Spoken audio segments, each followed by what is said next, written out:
What is radical self-care? What is really taking care of yourself to make sure that all the things that you want in your life, all the changes that you want to have happen and happen for you on your terms? This is day 71 of 90 of my mental, emotional, spiritual well-being series. If you haven't watched the other 70, go back and watch them. There's a ton of great stuff there for you.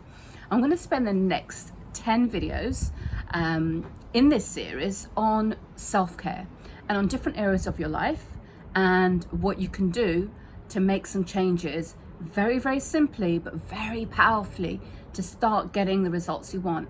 And this isn't just about beginning, because the middle part is so important. And we're halfway through this video series, and there'd been a lot of things that you'd already put in place, soaring above the skies, raging on with how you are transforming your life. So the middle part is really valuable. You've already got momentum, you've already got things going, and it's about just keeping that going. And because there can always be a bit of a flag, right? There can always be a bit of a dip. So oftentimes there's great momentum at the beginning. There's like great promises you make to yourself, great commitments you give. We can all get excited about when we start. Okay, certainly there can be some intrepidation, certainly there can be some hesitation even, but once we kind of put the trainers on and walk out the door, we're on our way to the walk, right? We're on our way to the fitness that we want. Okay, it's that the beginning bit is really important, but the middle bit, which is kind of where I want to take the next 10 videos, is working on that middle bit before we get to the final flurry and in the end. So what are some things that you can do to make those changes in your everyday life happen? Well, what we need to do is when we're kind of like going along with things and we're in a routine and it's like second nature and we know what we're doing. So it could be your morning routine, right? We've now established a great morning routine. It could be your nighttime routine, right? We've established a great kind of way to round up your day. So when we have some routines, when we have some things which are set up, which is really important to do, let's do the opposite of that now. Let's disrupt that a little bit. Let's tweak that a little bit. Let's change that up a little bit, just to keep that interest going, just to keep that spark going. Because as human beings, we tend to have one of two preferences. We have both, but lean more towards one than the other. And that is, we can either have a predisposition to look for differences or a predisposition to look for similarities. So what do I mean by that? You might notice this in relationships, for example. So if you have a predisposition for differences, you kind of notice what is different. So you might know some people like this, maybe in your household, who will notice when something's out of place, will notice when something is not where it was. Okay, where's my keys? I always leave them here. Where are they? They're not here now. Or some furniture has been moved around, or a picture is slightly tilted to one side, or there's something missing, like, there hasn't been any fresh towels put out. So where is that? So they've got almost like a blueprint of what is, and they can notice when there's a difference. So this is great when you are doing any kind of proofreading, looking for mistakes or spotting corrections or things that can be improved, or looking for if you're tasting something, you might be quite sensitive in spotting if it needs a little bit more of this or a little less of that. So anytime you have a predisposition for differences, generally and quite automatically and very unconsciously, you're kind of seeking out those differences. You're noticing what is different. On the other hand, you might have a predisposition more for similarity. Okay, so with similarity, you notice. It's like you notice when things are the same. That doesn't kind of make a lot of sense, but it's like you have a sense of everything sort of being as it is. You look for likeness, you look for similarities. You can see that maybe in other people. So if somebody's wearing a beautiful necklace, you might comment on that because you notice beauty, you notice something that you would like for yourself, you can see in others, so you see that similarity.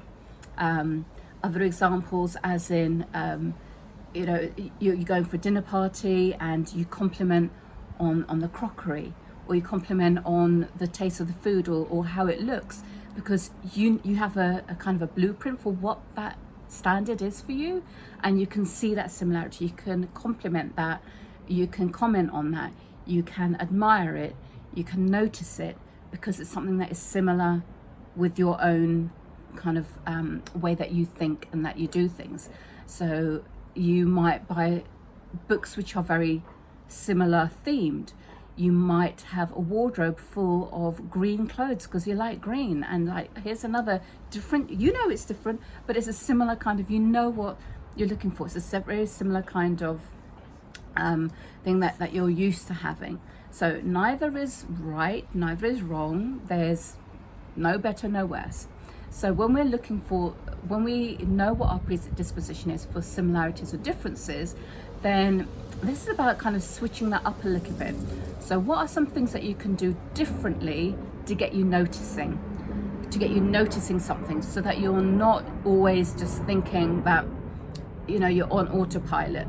So we have that little jolt to that system, that kind of little break state, that little pattern break, then it gets our brain working again in a different way. We have a choice.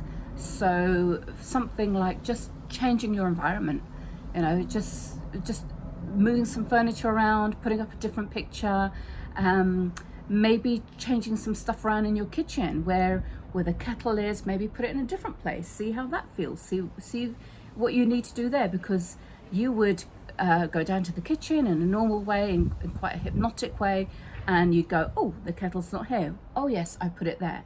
Okay, so you are starting to look at little changes that you can make in your environment that start gearing you up towards building the patterns for bigger changes. I say bigger, but the changes that you want to have happen, because they can feel quite overwhelming if you're starting from a zero state. So it's kind of like, okay, this is where I am, that's what I want. It can feel like quite a big deal to make those changes. So we have to start training our brain, training our body for these little incremental steps, which might not mean very much in the scheme of things, but actually it's fantastic in how it is training us to just be aware. So it's like, notice how you put your shoes on. Is it left foot first, or is it right foot first, or your socks?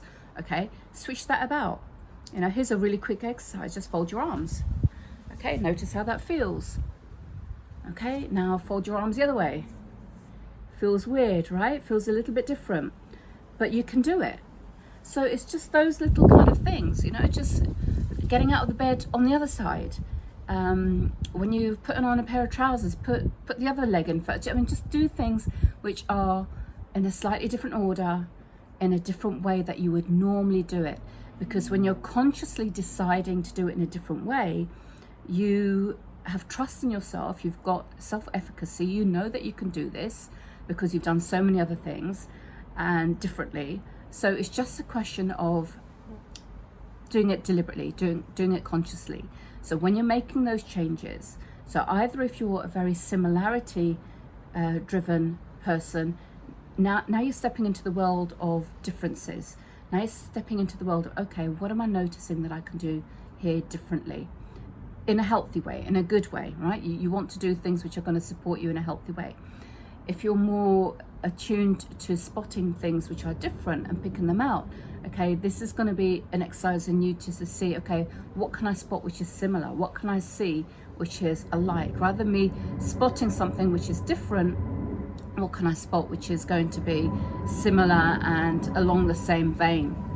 So there's a lot of planes going by. Oh my goodness me. So if you're spotting those, then I wonder how many you've spotted just while we've been having this little conversation. So that's the first thing. It's just looking at the way that we can switch things around in our environment differently. Do your hair differently. Arrange your wardrobe in a different place. Put items somewhere different where you wouldn't do it before. And then in the next few videos, we're going to have a look at different areas of our life and how we can work on changing those about as well. I will see you in the next video.